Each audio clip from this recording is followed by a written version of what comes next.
नमस्कार, आप देख रहे हैं न्यूज़ और मैं हूं आपके साथ शो। इस समय मेरी मौजूदगी पटना में और अभी हमारे साथ राजपूत करनी सेना के राष्ट्रीय अध्यक्ष महिपाल सिंह मकरार और उनके साथ जो है प्रदेश अध्यक्ष बिहार के अमित सिंह उज्जैन जी मौजूद है। हम स्वागत करते हैं सर आपका। बहुत धन्यवाद सर। सर 5 दिनों का लगातार सभा बिहार में आपका है, क्या कुछ कहिएगा उसको लेकर? देखिए, बिहार में चुनाव है और समाज के खूब सारे मुद्दे हैं। पॉलिटिकल पार्टियां चुनाव के समय बहुत आसानी से सुनती है, बहुत तरीके से सुनती है। हम लोग हमारे मुद्दों पे बात करने आए, कोई राजनीति करने नहीं आए। हम लोग ये बात करने आए कि समाज का भला जिन जिन मुद्दों से हो सकता है, जिन जिन कारणों से हो सकता है, उन पे सरकारें बात क्यों नहीं कर रही है। हर एक पार्टी का मैनिफेस्टो होता है कि साहब हम ये करेंगे, 5 सालों में वो करेंगे, बिहार का ये करेंगे, फलान करेंगे, ढिकड़ करेंगे। मुझे तो एक बात बताइए, एक ओबीसी एक आर्थिक आधार पे आरक्षण दिया गया था ईडब्ल्यूएस का।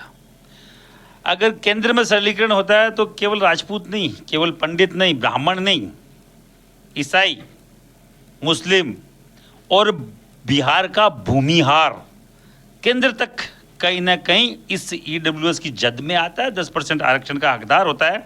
तो मैं सभी समाज, मतलब केवल अकेले राजपूत की बात करने नहीं आया हूँ।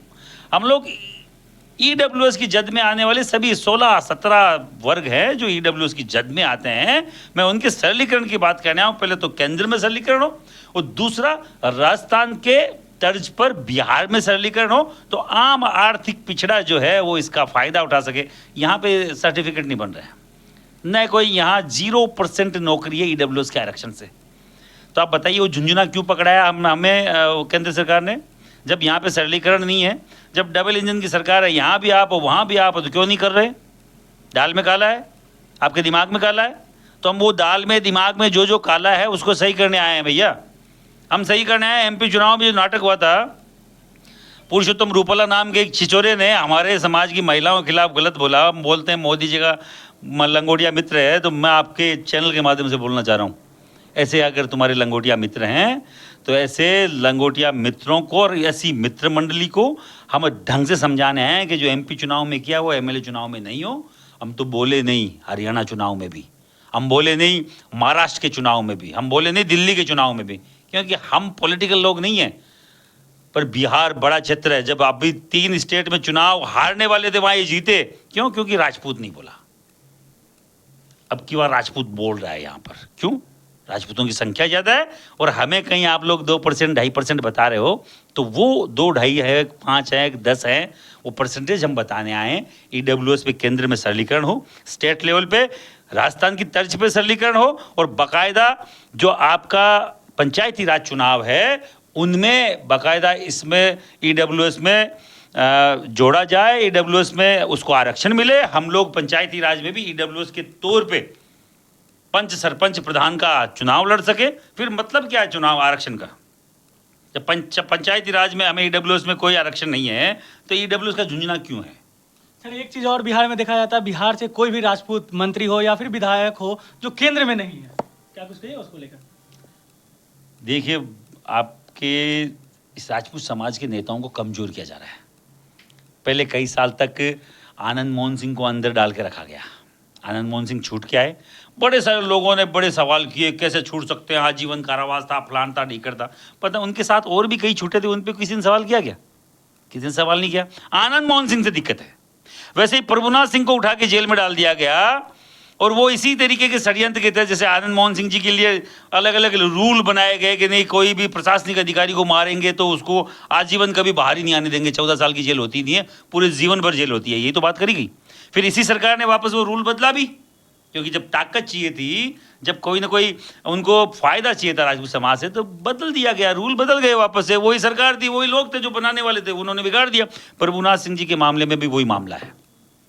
हर एक व्यक्ति को पॉइंट आउट करके चुन चुन के कमजोर किया जा रहा है। हम लोग बर्दाश्त नहीं करेंगे। हमारे लिए प्रभुनाथ सिंह जी भी वैसे, हमारे लिए आनंद मोहन सिंह जी की भी वैसे, और हमारे लिए और भी कोई गुड्डू भैया जो भी है, कोई यहाँ कोई 5, 7, 10 जितने भी हैं, सब हमारे लिए राजपूत समाज के हिस्सा है।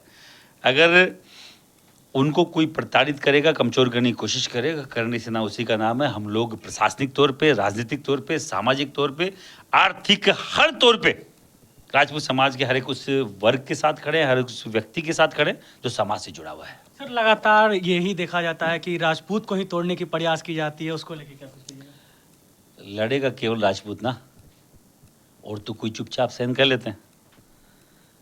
कुछ भी हंटरबाजी होती है सरकार की तो दूसरे वर्ग सहन कर लेते हैं, लड़ेगा कौन? राजपूत। वो सहन नहीं करेगा, बाबू साहेब सहन नहीं करेगा, वीर कुंवर सिंह का वंशज सहन नहीं करेगा। जब वो अंग्रेजों को सहन नहीं कर रहा था, जब वो मुगलों को सहन नहीं कर रहा था, हूणों को, तुर्कों को सहन नहीं किया राजपूत समाज ने, तो ये कल के जो आजकल आपको मालूम बांग्लादेश में क्या हुआ था? एक छात्र राजनीति आई थी, छात्र चेतना से पूरा सिस्टम खत्म हो गया, सरकारें उड़ गई, नई सरकार है। अभी नेपाल जल रहा है।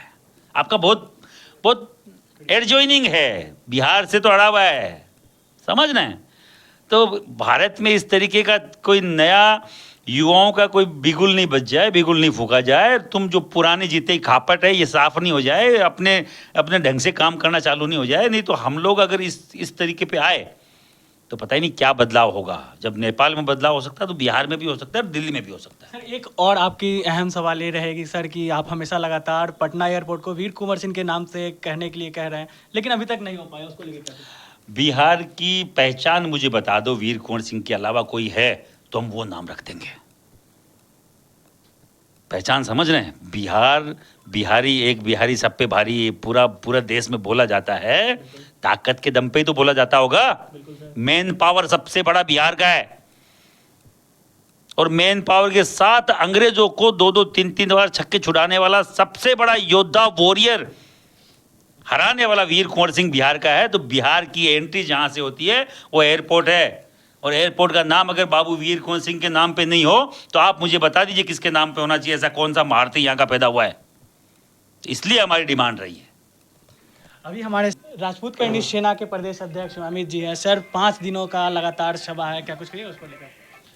बस मैं यही कहूँगा कि जो आज तक नहीं हुआ है, राजपूत करनी सेना उस कार्य को आरंभ करने जा रही है अपने राष्ट्रीय अध्यक्ष के नेतृत्व में। कहाँ कहाँ 5 दिनों तक का यह सभा है सर? वैशाली, मुजफ्फरपुर, शिवहर है, सिवान है, सारण है, उत्तर बिहार का दौरा है हमारा। इसके बाद हम दक्षिण बिहार की भी तैयारी करेंगे। सर प्रभुनाथ सिंह की जो रिहाई है उसको लेकर करनी सेना लगातार प्रयास कर रही है, उनके जो भतीजे हैं उनका भी प्रयास काफ़ी रहा है। जैसे अभी हमारे राष्ट्रीय अध्यक्ष हमारे दादा ने कहा कि जिस पर अत्याचार किया जाए, जिसको रोका जाए, जिसको गलत तरीके से फंसाया जाए, आनंद मोहन जी के साथ हम थे। और प्रभुनाथ सिंह जी के लिए भी सबसे पहले आवाज़ राजपूत करनी सेना ने उठाई थी। दादा ने खुद उठाया था बापू सभागार से 8 अक्टूबर 2023 को सबसे पहले बिहार में आवाज़ उठाता राजपूत करनी सेना के द्वारा। तो ये कार्य तो हम शुरू से करते आ रहे हैं। चलिए अभी हमारे साथ जो है राष्ट्रीय अध्यक्ष महिपाल सिंह मकराना और उनके साथ जो है बिहार प्रदेश के अध्यक्ष अमित जी मौजूद थे। इनका साफ तौर पे कहना है कि प्रभुनाथ सिंह की रिहाई इस बार तय है, और साथ ही जो बिहार के एयरपोर्ट है उसको वीर कुंवर सिंह के नाम पर रखा जाएगा। आप देख रहे थे न्यूज़ शुभम के साथ।